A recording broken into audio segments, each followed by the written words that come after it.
सुस्वागतम सुस्वागतम सुस्वागतम।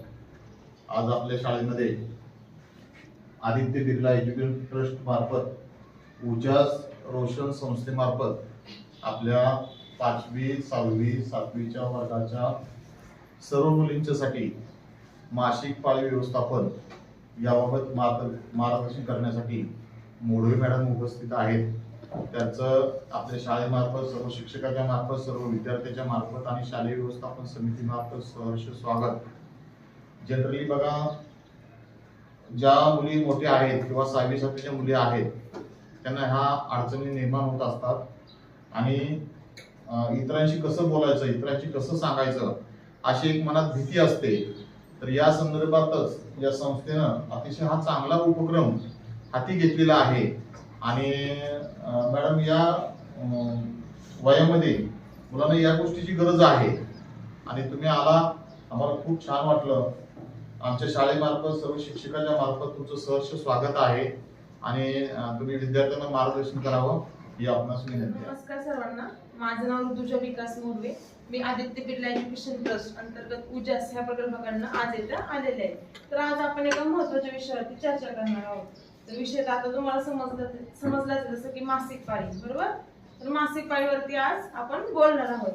त्याआधी सर्वांसाठी एक नियम असेल, बोलताना कोणीही लाजणार नाही, बिनधास्त बोलायचे। तुम्हाला काही प्रश्न असतील तर तुम्ही माझ्यापर्यंत ते मांडू शकता, काय अडचण असेल ते विचारू शकता, मी तुमच्या प्रश्नांना उत्तर द्यायचा प्रयत्न करेन, ठीक आहे?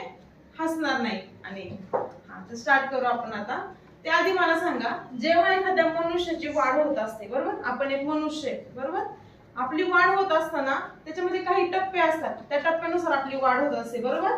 तर ते टप्पे तुम्हाला सांगता येतील का, कोणते टप्पे असतात? सुरुवातीला कुठं असतो आपण? हा, बरोबर आहे, सांगा कुठं असतो आपण? आईच्या गर्भामध्ये असतो का नाही? मी पहिलाच नियम सांगितले, कोणीही लाजणार नाही बोलताना।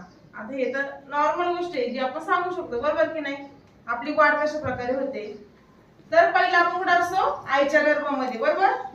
जी झाली गर्भावस्था, त्यानंतर बाल्यावस्था, बरोबर? आपण लहान बाळ असतो 2 वर्षापर्यंत, ती बाल्यावस्था। त्याच्यानंतर शिशु अवस्था, बालवाडीला जातो, पहिली दुसरीला जातो, बरोबर? ती झाली शिशु अवस्था। त्यानंतर किशोर वय, किशोर अवस्था असं म्हणतात। किशोर शब्द हा कधी ऐकलाय आधी तुम्ही? ऐकलाय? काहींनी ऐकलं असेल, बरोबर? हा, तर किशोर अवस्था, त्यानंतर तारुण्य म्हणजे आपण तरुण होत असतो, नंतर प्रौढत्व आणि मग वृद्धत्व म्हणजेच आपण म्हातारे होतो। असे आपल्या वाढीचे टप्पे असतात ना, या प्रकारेच वाढतो का आपण? हा, तर हेच मनुष्याचे वाढीचे टप्पे असतात। तर जसं मी बोललं की किशोरावस्था, आता तुमचं वय किती आहे? काय माहित? हा, किती वय तुमचं? 12 13 11, बरोबर? 5वी 6वी 7वीच्या मुली 11 12 13 असं तुमचं वयोगट असेल, बरोबर? तर किशोरावस्थाच म्हणजे काय? तर 10 ते 18 वयोगट हा किशोरावस्था मानली जाते। तर किशोरावस्था म्हणजेच काय, किंवा किशोरावस्थेमध्ये काय होतं, तर आपण लहान होतो, बरोबर? आधी लहान मुली होतो, आता काय व्हायला लागलो आपण? हळूहळू मोठ्या व्हायला लागले, म्हणजेच तरुणाईकडे आता प्रवास करायला लागलो, बरोबर? काही दिवसांनी आपण तरुण होणार, कधी? 18 वर्षानंतर। तर तो हाच मधला काळ असतो, त्याला किशोरावस्था असं म्हटलं जातं, जो की 10 ते 18 वर्ष वयोगट। किती? 10 ते 18। हा, हे काय आहे? किशोरावस्था किंवा किशोर वय, काय काय म्हणतात पण किशोर वयीन मुली वगैरे, तर ह्यालाच किशोर वय असं म्हटलं जातं। आता किशोरावस्थेमध्ये काय होतं, तर आपल्यामध्ये अनेक प्रकारचे नैसर्गिक बदल होत असतात। ते नैसर्गिक असतात कारण तो आपल्या वाढीचा एक प्रकार असतो। त्याच्यामुळे याच्यामध्ये काही शारीरिक, काही भावनिक आणि काही मानसिक बदल होत असतात आपल्यामध्ये, आणि ते पण नैसर्गिकपणे। कोणते कोणते? शारीरिक, भावनिक, मानसिक। मुलींमध्ये एखादा सांगा बदल मला, अजून एक बदल असतो मुलींमध्ये होतो। हा, बरोबर बरोबर, सांग। मासिक पाळी येणं हा पण शारीरिक बदल आहे आणि तो किशोरावस्थेमध्ये होत असतो। आता हा लाजण्यासारखा विषय नाहीये मासिक पाळी येणं म्हणजे। जर तुम्हाला मासिक पाळी येते, मासिक पाळी येणं म्हणजे आपलं शरीर नैसर्गिकरित्या वाढतंय याचं ते लक्षण असतं। कसं वाढतंय आपलं शरीर? नैसर्गिकरित्या वाढतंय, याचं मासिक पाळी येणं म्हणजे लक्षण असतं, ठीक आहे? समजलं? हा, तर मासिक पाळी येणे. आता मासिक पाळी कधी येते आपल्याला? किशोरावस्था. किशोरावस्था म्हणजे काय? तर 10 ते 18 वयोगट. 10 ते 18 वयोगटामध्ये आपल्याला मासिक पाळी ही येत असते. ते आपल्या शरीरावरती असतं. काहींना लवकर येते तर काहींना लेट येत असते. बरोबर? प्रत्येकाचं शरीर वेगळं आहे, त्याच्यामुळं प्रत्येकाची पाळी पण वेगळी असते. काहींना 10व्या वर्षी येते, काहींना 15व्या वर्षी येते, काहींना 18व्या वर्षी येते. हे वेगवेगळं असतं.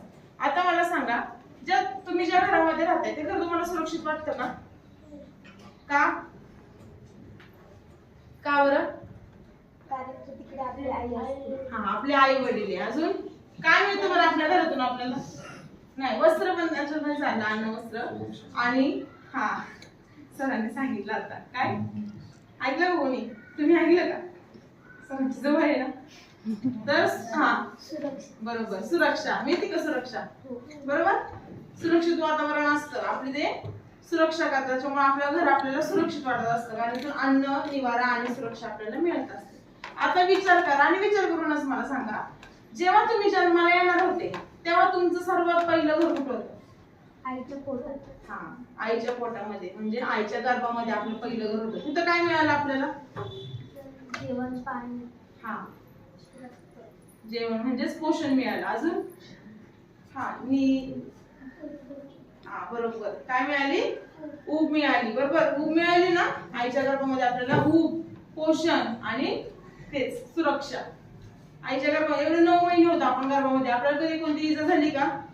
बरोबर, सगळे आपले अवयव व्यवस्थित वाढले आणि त्यानंतर आपण 9 महिन्यांनी जन्म घेतला व्यवस्थित. बरोबर, आपल्याला तिथं सुरक्षा मिळाली, पोषण मिळालं, ऊब मिळालं, म्हणून आपण जन्म घेऊ शकलो.